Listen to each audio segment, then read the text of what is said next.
Okay, so first job is to remove the safety gauge.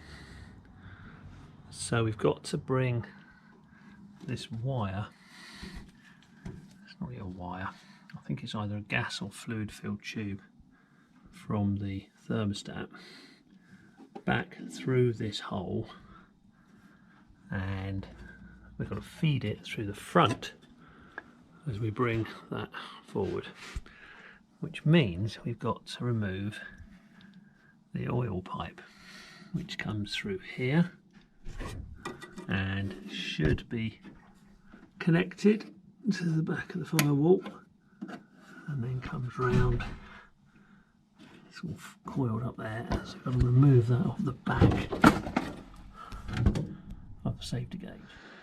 Okay, so I'm supposed to loosen this oil pipe from behind before it comes out, but it was too tight. But by releasing these screws off the back and removing the little bracket,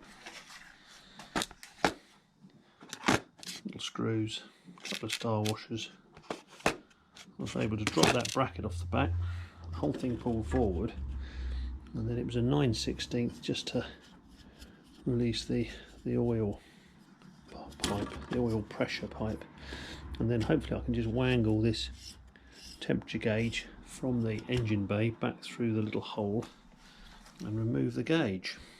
To disconnect the mechanical drives from the speedo,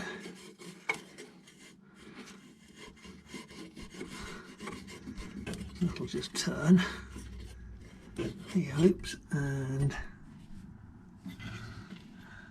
the rev counter, tacho and the speedo.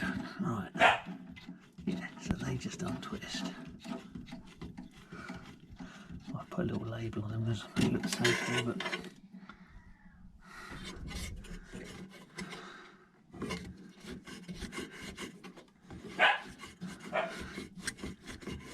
and then that goes, the speedo, that goes through there, underneath, and then the rev counter goes back over there, follow that across and out and iron. Right, okay,